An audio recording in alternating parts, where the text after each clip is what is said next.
সবাইকে নমস্কার, ধন্যবাদ। পবিত্র রমজান মাসের সালাম। আজকে মেমারিতে আমি ফেসবুকের মাধ্যমে, সমাজ মাধ্যমের মাধ্যমে এটি সাংবাদিক বৈঠকের আহ্বান করেছিলাম। আমি আপনাদের প্রতি কৃতজ্ঞ, ধন্য যে আপনারা আমাদের ভালোবাসেন, আমাদের ডাকে সাড়া দিয়ে সাংবাদিক বৈঠকে এসেছেন, আমাদের সহযোগিতা করছেন। আমি প্রথমেই আপনাদের বলি, সমাজ মাধ্যমে বিষয়টি ছাড়ার পর অনেকেই মনে করেছিলেন যে আমি বিশেষ কিছু ধামাকা দেবো। মেমারি বিধানসভা নিয়ে অন্যান্য জায়গার বিধানসভা কেন্দ্রে যে ধরনের কিছু কিছু বিশৃঙ্খলা, অশান্তি হচ্ছে, সেই ধরনের কোনো বিষয়ে আমি কোনো রকম আগুন ছেটাবো, এরকম বিষয় একদমই নয়। আমি দলের অনুগত একজন সৈনিক, আমি দলের একজন চাকর বলে নিজেকে মনে করি। দল তৃণমূল কংগ্রেস, নেত্রী মমতা বন্দ্যোপাধ্যায়, এছাড়া আমাদের কাছে আর কোনো কিছু পরিচয় নেই। নিশ্চিতভাবে কোনো একটা বিধানসভায় অনেকেই বিধায়ক হওয়ার জন্য প্রার্থী হতে চায়। এ সংখ্যাটা একাধিক হতে পারে, কিন্তু দল একজনকেই টিকিট দিতে পারে এবং দল যাকে টিকিট দেবে সেই মমতা বন্দ্যোপাধ্যায়ের প্রার্থী, সেই দলের প্রার্থী। আর আমি যদি দলের একান্ত অনুগত সৈনিক হই, আমি যদি দলের সৈনিক হই, আমি যদি মমতার সৈনিক হই, আমার উচিত সেই প্রার্থীকে নিয়ে দলের প্রচার করা।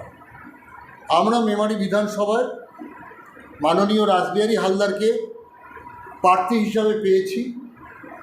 পূর্ব বর্ধমান জেলা তৃণমূল যুব কংগ্রেসের সভাপতি, দীর্ঘদিন ধরে ছাত্র রাজনীতি করেছে, দীর্ঘদিন ধরে যুব সংগঠনের সঙ্গে যুক্ত, গোটা জেলা জুড়ে ছুটে বেড়ায়, রাজনীতি করে। মেমারি বিধানসভাতে তাকে দল প্রার্থী করেছে। আমি মেমারি 1 নম্বর ব্লক তৃণমূল কংগ্রেসের সভাপতি হিসাবে আমি জানি মেমারি বিধানসভায় 285টি বুথ আছে, তার মধ্যে 208টি বুথ মেমারি 1 নম্বর ব্লকে। তার মানে আমার দায়িত্ব অনেক, এবং আমি দায়িত্ব নিয়ে দলের প্রতি বিশ্বাসযোগ্যতা রেখে নিশ্চিতভাবে আগামী দিনে মেমারি বিধানসভাতে যাতে রাসবিহারী হালদার বিপুল ভোটে জয়ী হয়, তার জন্য মেমারি 1 নম্বর ব্লক থেকে আমরা প্রচুর ভোটে তাকে জেতানোর অঙ্গীকার করছি। আমি এলাকার মানুষের কাছে অনুরোধ করছি, সকলের সঙ্গে আমার সুন্দরভাবে পরিচয়, প্রত্যেকের সঙ্গে আমার সুন্দরভাবে, বন্ধুত্বপূর্ণভাবে, সামগ্রিকভাবে আদান প্রদান, লেনদেন, ভালোবাসা আছে।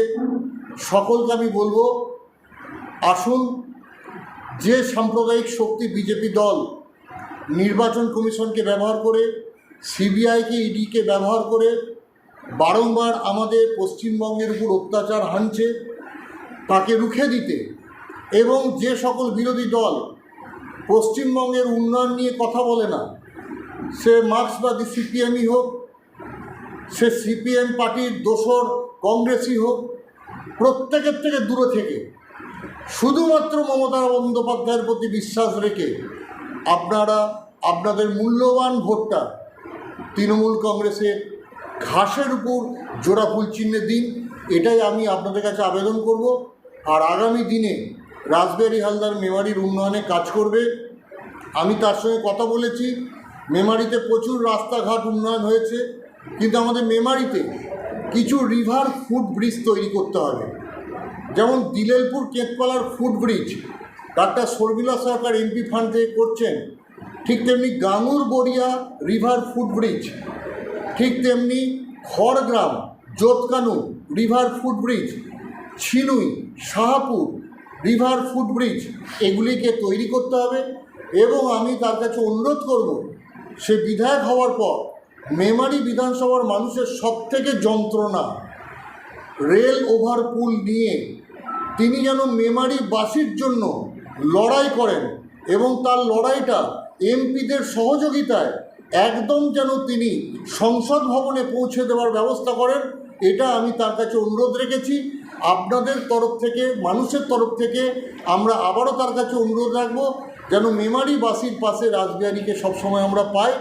আমরা রাসবিহারীর জন্য উজাড় করে দেব, এটাই আমার বক্তব্য ছিল। এবার আপনাদের সামনে রাসবিহারী হালদার তার বক্তব্য বলবেন, তারপর আপনাদের কোনো কোশ্চেন্স থাকলে বলবেন। আমরা কোশ্চেন করবো, বক্তব্য তো দেওয়া হচ্ছে, কোশ্চেন থাকে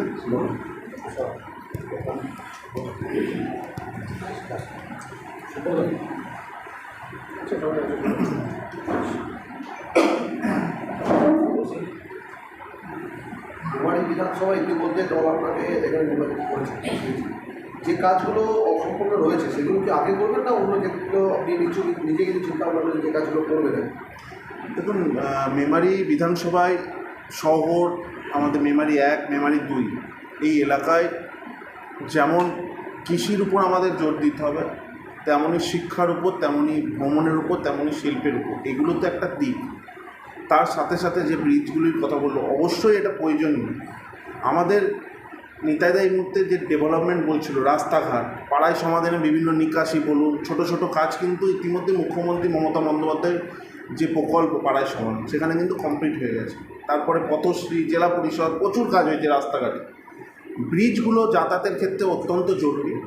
যে রেল ওভারফ্লোর কথা বলা হলো, ইতিমধ্যে আমি আমাদের যিনি সাংসদ তার সঙ্গে কিছুক্ষণ আগে কথা বললাম। তিনি ইতিমধ্যেই দরখাস্ত জমা করেছেন এবং অ্যাপিল করেছেন ব্রিজের জন্য, এবং তদারকি করছেন অতি শীঘ্রই সেই ব্রিজটা যাতে হয়।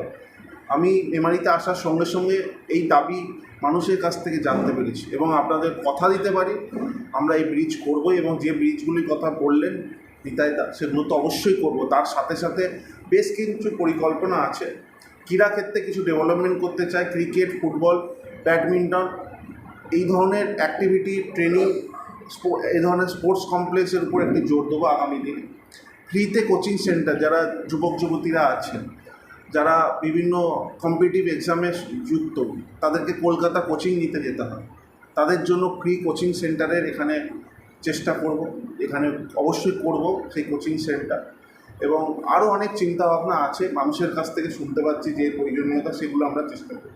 তুমি তো জেলার যুব সভাপতি, তোমার প্রত্যেকটা বিধানসভা করে সংগঠন রয়েছে, পাশাপাশি মাথারও রয়েছে, সবাইকে একসাথে যেমন অন্য বিধানসভা যেমন কম বিক্ষোভ দেখা যাচ্ছে, সেখানে একসঙ্গে থাকার যে মাথাটা সবাই মিলে, মুখ্যমন্ত্রীও বলছে যে একসঙ্গে সবাই থেকে কাজ করা যাবে, সেই জায়গাটা কি একসাথে সবাই মিলে কাজ করবে? অবশ্যই, প্রথম দিন থেকে সবাই সহযোগিতা করছে। আমাদের ব্লক সভাপতি নিত্যানন্দ ব্যানার্জি, উনি ইতিমধ্যেই সমস্ত পঞ্চায়েত সদস্য, প্রধান, অঞ্চল সভাপতি, বুথ সভাপতিদের ডেকেছিলেন।